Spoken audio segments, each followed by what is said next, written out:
you have to make yourself as fit as you possibly can. And in order to make yourself as fit as you possibly can, then we have to improve your speed, right? So we want you, ultimately, I want you to be able to ride faster than you can ride now.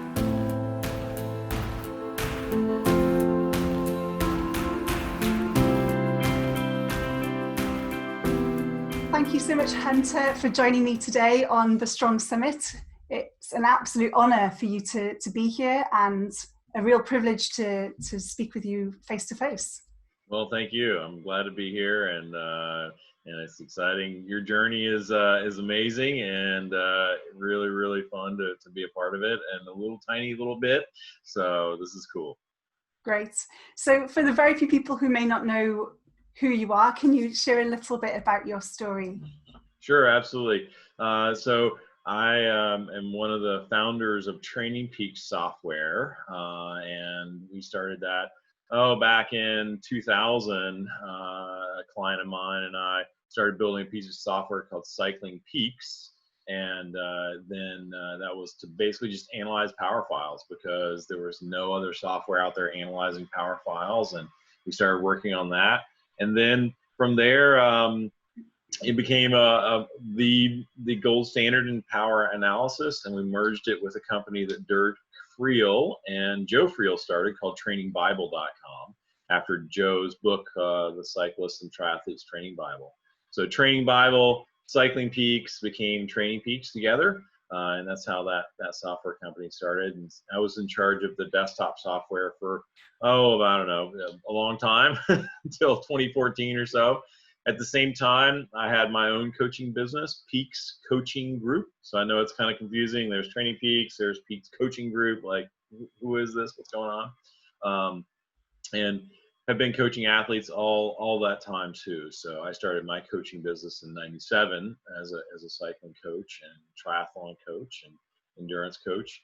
And then that's grown kind of two parallel tracks on the train, along with TrainingPeaks. We've got 50 coaches now in Peaks Coaching Group. We've got affiliates in Germany, Japan, Brazil. Just starting one in Iceland, so I'm super excited about that. And then also have one in China, which is getting started too. So since 2014, I sold my shares out of TrainingPeaks, so I'm no longer involved with the software. It's like, nice that I don't have two jobs now. Maybe get some more cycling in. Right. So it's nice to just focus on Peaks Coaching Group. And since 2015, that's really been my main focus, is how to continue to spread the knowledge and help so many people. And, I became a coach because there weren't any coaches when I was trying to become a pro cyclist. And it's really great to be able to share that knowledge and shortcut people's time to success and make a big difference. So that's a little bit about me. Yeah, and what as you know, in 2 years' time, I'm attempting to complete the race across America, and a secret goal that I haven't officially announced is I want to be the first female finisher as well. So cool. I knew that for me to successfully accomplish this challenge, I needed to bring in the experts, and that's why I turned to your company, of which one of your coaches is actually my coach, Rickey Wray. So he is an absolute star. I have no question and no doubt in whatever he tells me to do. I pretty much do to the minute. Nice. I'm a little bit nervous about continuing talking with you, to be honest, because I was afraid you'd ask me about my stats, about my functional thresholds and my chronic fatigue, because I'm the type of girl who just does what Rickey tells me to do and doesn't really know why. So if you've got any technical questions, it might be worth just asking Rickey instead of me.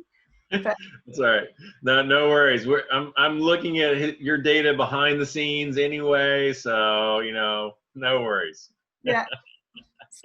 So for an epic ride like Race Across America, it's I think it's counted as one of the toughest races for cyclists in the world.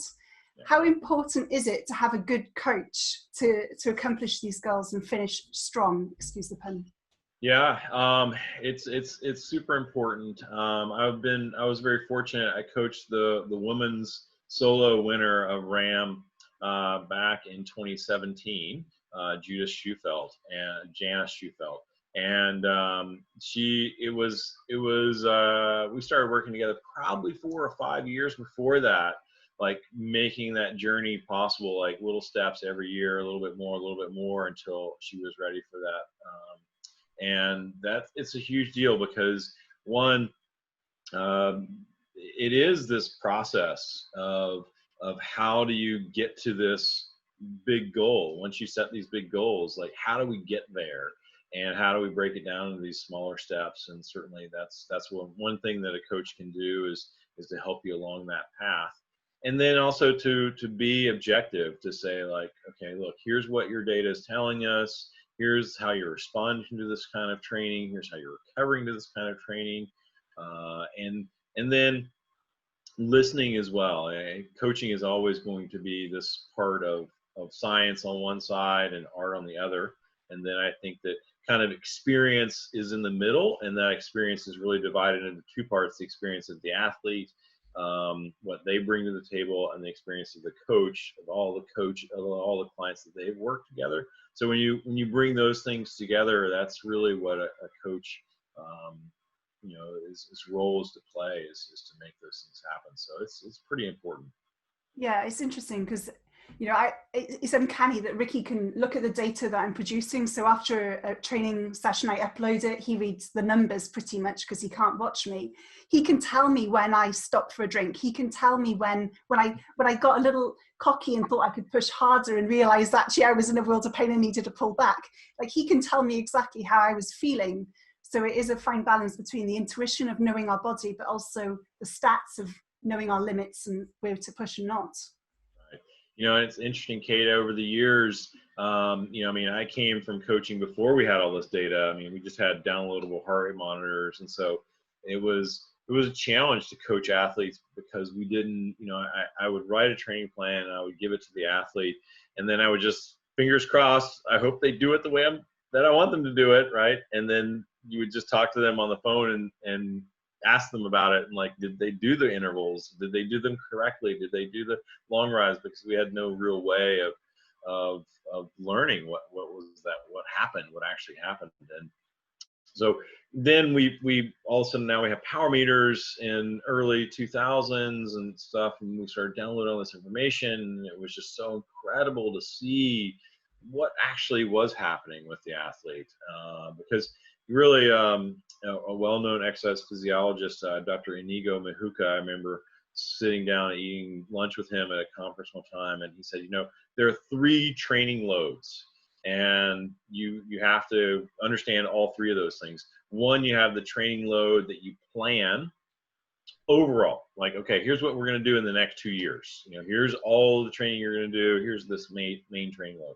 Then you've got the training load that you do this week. Here's the training you're going to do on this day, on Monday. Here's what you're going to do on Tuesday. Here's the actual thing you want to do. And then you've got the training load that the athlete actually does. It's like, that's the one you really want to know about. Yeah. So it's been an interesting evolution and revolution to be able to understand what the athlete actually does. And then that's now kind of easy, right? That's evolved over time. And that's, for me, that's the easy part. It's like, oh, I see your data. I know exactly what's going on. So now it's almost the circles come back. And now I'm like, well, how did you feel? What are your legs sort of touch? Are you sleeping well? I mean, now I'm trying to get all of the subjective things because I got the data. I know that. Yeah. So I need that art piece of it now to come back into it. So that's been a really fun change almost. Yeah. Have you noticed that if there are any sort of key elements or ingredients that make a good athlete? Oh, I think that there's so many things that make a good or great athlete, but at the same time, one, you have to be a competitor. Right. Number one, if you don't have that competitive mindset, it just isn't going to happen. So you have to be a competitor. 2, you have to recognize at some point in the process that it just is a tremendous amount of hard work. And, I remember being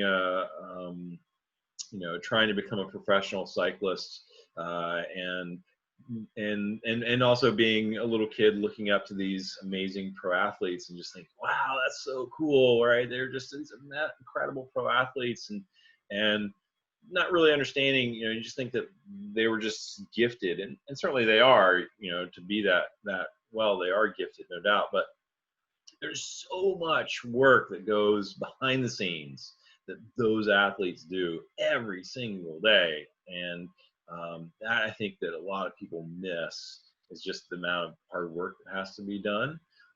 And then I think that there's all the other stuff that comes along with that, persistence and overcoming injuries and all that.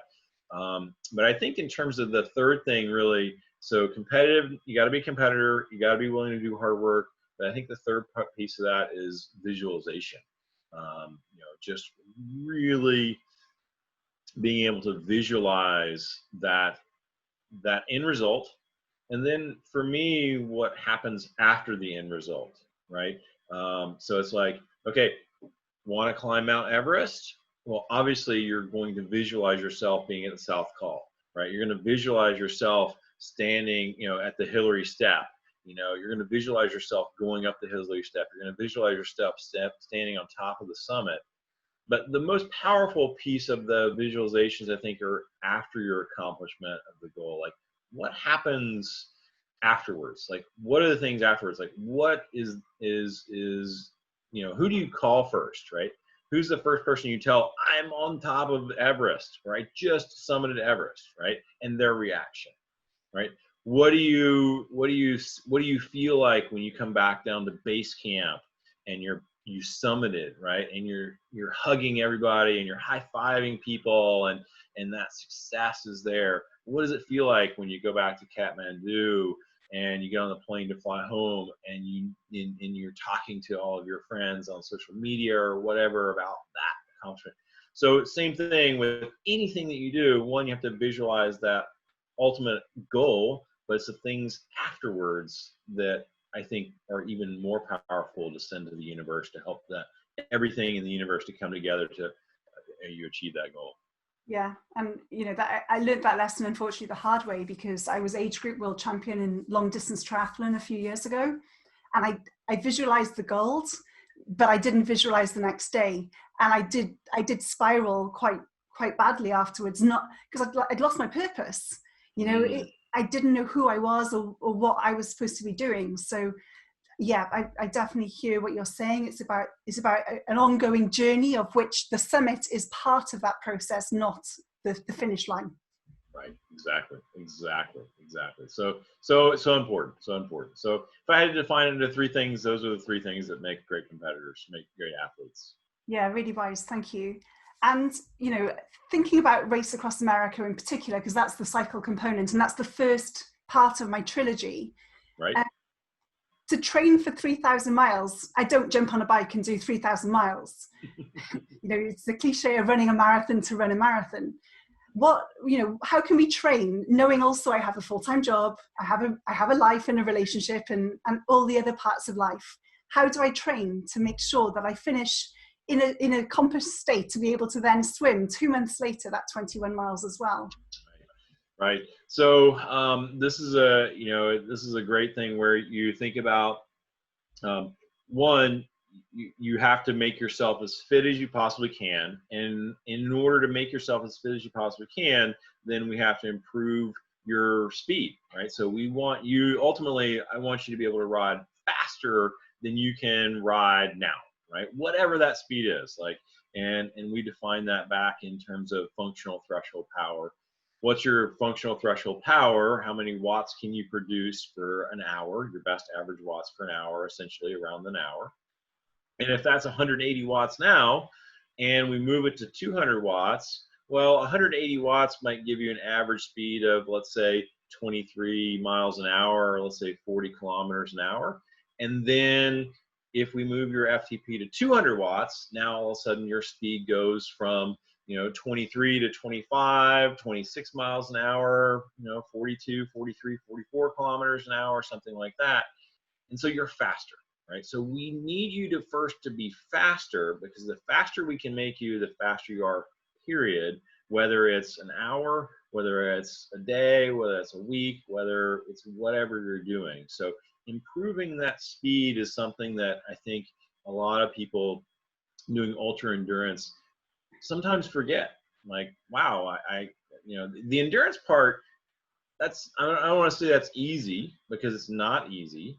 But that piece actually kind of can come later, right? I mean, it's like, well, you have to build up so that you can do 7 hours, you can do 8 hours, you can do 10 hours, you can do 12 hours, you can do 24 hours.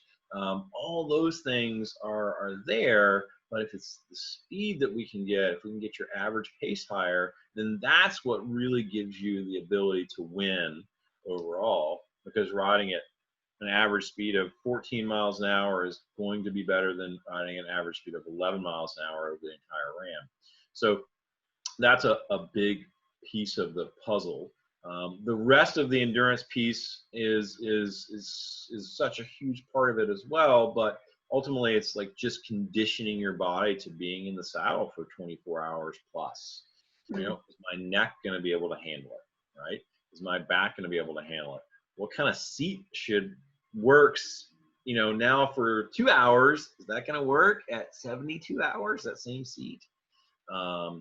All these fun things you got to figure out. Yes, indeed. My poor body's already groaning at the thought of it. And, for cycling, a lot of people think we just cycle. Do you endorse any other training that's off the bike as well for keeping fit? Well, I think that for pure cyclists, in the season, it's difficult to do a lot of cross training that involve legs, because it's hard for the legs to recover. So I think that's important. It's challenging. You still do upper body, you still certainly do core work. Stretching yoga is super important. I'm a huge believer in that as well, because we just need to continually lengthen out these muscles that we tighten all the time. But in your case, we have to think about the fact that there are going to be muscle groups that are specifically fatigued way more than normal cyclists. So I think that in that case, then all of a sudden it's like, wow, we need to make sure that your neck muscles are going to be strong enough to handle it. Your shoulders are going to be able to be in that position for this many hours. Your elbows, your triceps, everything that's going to support not just the legs, but the whole system is going to make a difference. So in that case, for sure it is. I'll come back to the pure cyclist. One thing that is a trick that I do with a lot of my athletes in the middle of the season, our traditional cycling seasons, for those who don't know, are typically from March until October. And in the middle is usually July, around that time period. A lot of people start to get mentally fatigued. Their bodies start to get physically fatigued.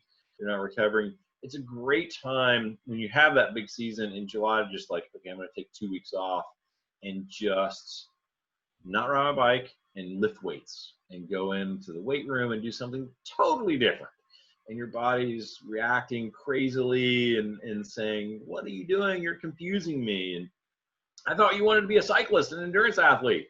And now you're telling me you're going to lift weights. Well, the body responds and says, oh, we have a new stimulus. Now we need to start reacting to that stimulus and start adapting to that new stimulus. And it puts you back in this growth phase, this anabolic phase of rebuilding and readapting and getting stronger. Then you come out of it for 2 weeks. Now your body's kind of tricked a little bit, and you go back to cycling and you're back in this growth phase again in cycling. So that's something that I've done for many athletes over the years. Don't know if that's really what we need to do with you right now, but just something. Well, it's lucky because I also have that swim to train for, so maybe throw in a few like stretching shoulder muscles while I'm doing that. Certainly. Well, Hunter, it's been an absolute pleasure talking with you, and the time just flies with all this knowledge, and this is the start of a great relationship. I've been with your Peaks coaching for 4 months now, I think, and we're committed to making sure I finish RAM, and I finish RAM in a healthy and effective way for myself and my team. If I could end with just a few questions, that would be wonderful. So from your opinion, what is the one skill that leaders need today? Oh, you know, I think communication is huge. I mean, that's the biggest piece. You've got to be able to communicate well and effectively. I think that's to lead any team. That's critical. Yeah, I agree.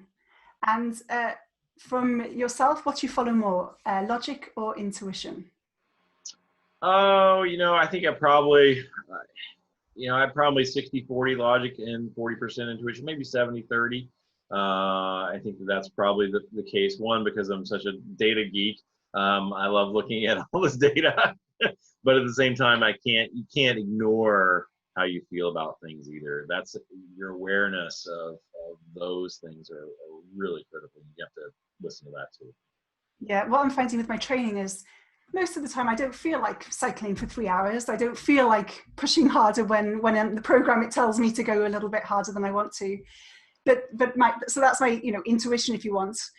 But I know logically that that's the process to get me through that pain threshold. So next time it will be easier. But I listen. If I am sick for whatever reason, or I feel a pain or a tightness that is not normal, I do stop.